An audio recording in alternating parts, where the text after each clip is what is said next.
अस्सलाम वालेकुम रहमतुल्लाहि व बरकातुहू। मैं डॉक्टर नजीफ फहमी पिछले 25 सालों से मरीज़ों का इलाज कर रहा हूँ। मैंने अपना MBBS MD मेडिसिन औरंगाबाद से किया है। उसके बाद फेलोशिप डायबिटीज़ और एलर्जी में ख़ास तौर पे किया हूँ। इन दोनों चीज़ों के साथ साथ मोटापे पे ख़ास तौर पे मेरा स्पेशलाइजेशन है। मोटापे का मैं दुश्मन हूँ और मेरे तमाम मरीज़ जो 60 साल के भी हैं, 70 के भी हैं, चाहे जवान हैं, वो तमाम लोग खाना पीना बदल कर और वर्जिश करके वज़न कंट्रोल करने की कोशिश कर रहे हैं।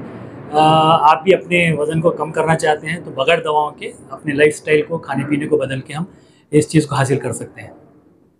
नजीब फ़हीमी साहब जो बीदर के मशहूर व मारूफ डॉक्टर हैं, आइए इनसे गुफ्तगू करते हैं और जानने की कोशिश करते हैं एलर्जी किसे कहते हैं।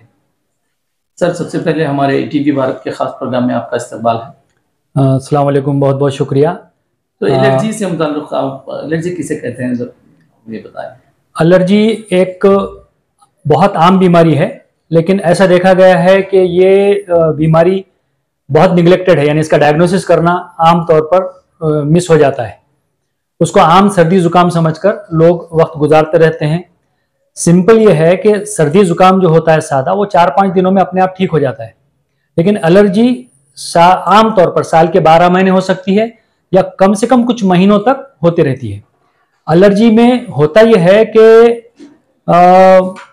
कंटिन्यू नाक का बहना या नाक का बंद हो जाना या छींकें आना, आंखों का खुजाना, उसके साथ साथ आपके ठसका लगना, खांसी लगना, चलने पर दम लगना, ये तमाम चीज़ों का ताल्लुक जो है एलर्जी से हो सकता है और उसकी वजह से नींद भी डिस्टर्ब हो जाती है। तो ये मुख्तलिफ चीज़ें मिलकर जब आती हैं तो आप समझ सकते हैं कि एलर्जी है, और ये कुछ वक्फे के लिए नहीं रहती बल्कि लंबे टाइम तक रहती है। अभी आजकल का जो सीज़न चल रहा है, इस सीज़न में तो ये एलर्जी के मरीज़ बहुत ज़्यादा बढ़े हुए हैं, पेशेंट्स बहुत बढ़ गए हैं, क्योंकि बहुत ज़्यादा फूल वगैरह, नए नए फूल उगना शुरू होते हैं। उसकी वजह से हवा में अलर्जेंस जिनको कहते हैं वो फैले हुए होते हैं, जिसकी वजह से जो है एलर्जी बढ़ी हुई है आजकल। ये जो एलर्जी के अलामतें अभी आपने बताई हैं कि उसके वजूहात क्या हैं, वो जो अलामतें जब ज़ाहिर हो जाती हैं तो ये होने की वजह क्या है?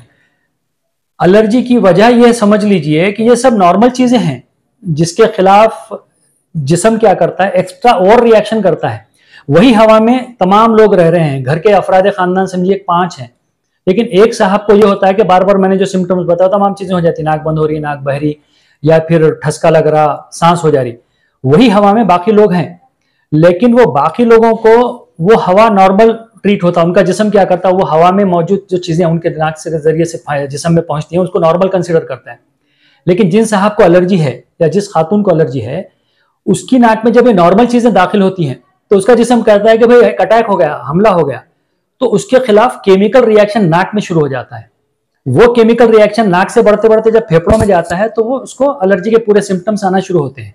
तो इस तरह से ये समझना जरूरी है कि नॉर्मल हवा में मौजूद नॉर्मल चीजों को जिस्म का ओवर रिएक्शन, इसको एलर्जी कहते हैं। और ये क्यों होता है, इसकी कोई वजह हम बता नहीं सकते। डस्ट एलर्जी भी एक आम शिकायत है, इससे किस तरह बचा जा सकता है? डस्ट एलर्जी यानी डस्ट में जो है ना, आप देखेंगे कि बहुत ज्यादा चीजें मौजूद होती हैं, यानी हर किस्म की चीज होती है। कॉकरोच के पर के हिस्से होते हैं, फूलों के बुरादा होता है, और खाने पीने की चीजें होती है, जानवरों के जिस्म के हिस्से होते हैं, जानवरों के स्किन होती है, उसके बाल होते हैं, फिर ग़िज़ा की कई चीजें हवा में उड़ जाती हैं। तो इन तमाम चीजों को मिलाकर डस्ट बनती है। उसमें से किस चीज की एलर्जी है उसको एलर्जी टेस्ट के जरिए से हम पहचान सकते हैं, और उसको फिर पहचान कर उसके आगे के स्टेप्स की तरफ हम जा सकते हैं। तो डस्ट एक, ये समझ लीजिए कि पूरा एक बड़ा खजाना है चीजों का, एलर्जेंस का, जिनसे एलर्जी हो सकती है, वो वहां पर आपको मिलते हैं। इसका टेस्ट किस तरह से किया जाए?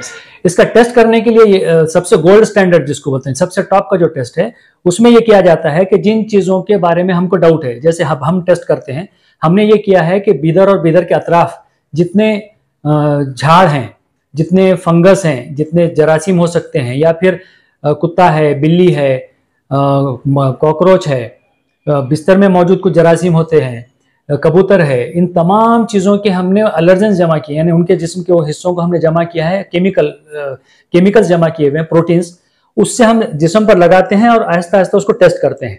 वो टेस्ट करने के बाद हम ये देखते हैं कि जिस्म किस तरह से उसको रिएक्शन दे रहा है। वो रिएक्शन की बुनियाद पर यह तय होता है कि एलर्जी किस चीज़ को है। उसकी फोटोग्राफ मैं आपके साथ शेयर करूंगा। तो जिस्म जो है बहुत बड़ा ददोड़ा आ जाता है, ददोड़े के तौर पर बड़ा आ जाता है, तो उसको आप एलर्जी कह सकते हैं। उस तरह से आप उसका डायग्नोसिस कर सकते हैं। ये सबसे बेस्ट टेस्ट है। ब्लड टेस्ट का जो टेस्ट है वो पक्का टेस्ट नहीं होता। आपकी हिस्ट्री, किस तरह से आपको तकलीफ होती है, दिन के किस हिस्से में होती है, रात के किस हिस्से में होती है, आंख खुजा रही है नहीं खुजा रही है, नाक बह रही है, नाक बंद हो रही है, ठसका लग रहा है, तमाम चीजों पर गौर करके वो टेस्ट करने के बाद जब आप देखेंगे तो वो टेस्ट का सही अंदाजा करके सही डायरेक्शन में आप इलाज करने के काबिल हो सकते हैं। क्या इसमें मौसम का भी असर होता है? अलग अलग मौसम में, हाँ, मौसम की तब्दीली, ठंडक बढ़ने से एलर्जी के अटैक का मामला बढ़ जाता है। नाक में ऑलरेडी जो है सूजन रहती है एलर्जी की वजह से, लेकिन जैसे ठंडक बढ़ गई या ठंडी हवा नाक में घुस गई, उसकी वजह से एक साथ छींकें शुरू हो जाती हैं, क्योंकि नाक ऑलरेडी जो है कॉम्प्रोमाइज वे में होती है, यानी नाक का हिस्सा जो है कमजोर रहता है। उसमें ये इसका अटैक आने की वजह से लोग क्या कहते हैं कि मैं पानी में हाथ डालते सर्दी हो गई, या फिर ठंडी हवा में निकलते ही मुझे जुकाम चालू हो गया, मैं बचने की कोशिश कर रही हूँ इससे, लेकिन उससे हो नहीं रहा, उससे बढ़ रहा है। असल चीज तो ये तमाम चीजें मैंने जो बयान की हैं, इनकी एलर्जी की वजह से मामला हो सकता है।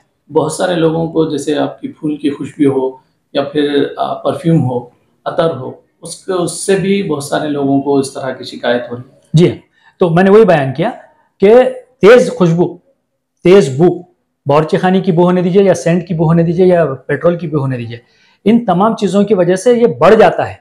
एलर्जेंस की वजह से जो मैंने मुख्तलिफ चीज़ें आपको बताए, पोलन है, फंगस है और कॉकरोच है, हाउस डस्ट माइट, इसकी वजह से ऑलरेडी सूजन नाक में रहती है।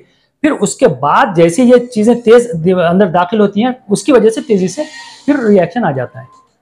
इसका जब किसी आदमी को इस तरह की शिकायत हो तो उससे किस तरह बचा जा सकता है और उसका इलाज क्या है? इसमें अगर ये देखिए कि आंखें बहुत ज्यादा खुजा रही हैं, ऐसा कुछ हो रहा है, तो सुबह में 6-7 बजे के टाइम पे पूरे हवा में जो है पोलन, यानी हवा से निकलने वाला जो बुरादा है, फूलों से जो निकलता है बुरादा, वो मौजूद होता है। उस वक्त उनको बाहर निकलने से परहेज करना चाहिए, चाहे कांग्रेस ग्रास होने दीजिए, बाकी के फल होने दीजिए। फिर शाम में 6 बजे का टाइम भी डेंजर होता है, ये टाइम पे थोड़ा बचना चाहिए, नाक को बचाना चाहिए, एक बात। दूसरी बात यह है कि घर को बहुत साफ रखना चाहिए, हर जगह बैठकर खाना नहीं खाना चाहिए, वरना उसकी वजह से कॉकरोच पूरे घर में फैल जाते हैं। एक ही जगह पर खाना खाएं, उस खाने को अच्छी तरह साफ कर दें, ताकि कॉकरोच रात में निकलकर फैलकर जब खाना शुरू करते हैं, अगर हम बेडरूम में खाएंगे तो कॉकरोच बेडरूम में आएंगे, वो जब आएंगे तो वो अपने हिस्सों को छोड़कर जाएंगे जिससे एलर्जी हो सकती है। हम अपने बिस्तरों को साफ रख सकते हैं, लेकिन बिस्तरों को आप कितना भी साफ रखिए, अगर हाउस डस्ट माइट है तो उसमें मौजूद होता है, वो डायग्नोसिस के बाद उससे बचने की कोशिश की जा सकती है।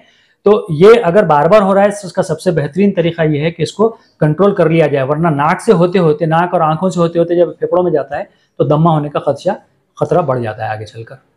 खाने के कई अकसाम हैं जिसको एलर्जी से जोड़ा जाता है, तो ऐसे कौन सी चीज़ें हैं जो उससे भी एहतियात बरतना चाहिए? खाने पीने के सिलसिले में यह समझना ज़रूरी है कि खाने पीने की एलर्जी होती कैसे है। ये जो सर्दी, जुकाम, खांसी और दम्मा होने का जो मामला है, आमतौर पर खाने पीने की चीज़ों से नहीं होता, बल्कि ये बाहर की चीज़ों से होता है। खाने पीने की चीज़ों की अगर एलर्जी रहती है तो उसका रिएक्शन बहुत अलग आता है, यानी खासतौर पर पेट में बहुत ज़्यादा दर्द होना, इंडाइजेशन हो जाना, या फिर कभी कभी ऐसा ज़बरदस्त रिएक्शन आता है कि बीपी वगैरह बिल्कुल ज़ीरो हो जाता है। तो जैसे पीनट है, यानी फली के बीज हैं, उसकी एलर्जी हो सकती है, या कुछ मछली हैं, वो खाने के बाद इंसान को ऐसा रिएक्शन है। मेरे पास एक पेशेंट आया था जिसका बीपी और पल्स बिल्कुल ज़ीरो हो गया, सिर्फ एक इंजेक्शन उसका इलाज है एड्रेनालिन, वो देते ही वो तेजी से बीपी वगैरह कंट्रोल आता है।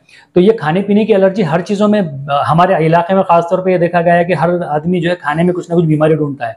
अच्छी ग़िज़ाओं में जैसे असली घी है, फ्रूट्स हैं और अंडे हैं, तो उनको कोई गर्म कहेगा, कोई ठंडा कहेगा, तो ये तमाम चीज़ें गलत हैं। ये सब अल्लाह ताला की दी हुई नेमतें हैं, बेहतरीन ग़िज़ाएँ हैं, इनको खाना चाहिए। अपने तौर पर किसी चीज़ के बारे में तय नहीं करना चाहिए कि मुझे इसकी एलर्जी हो गई है। दही और आइसक्रीम और कोल्ड ड्रिंक्स के बारे में आपकी क्या है?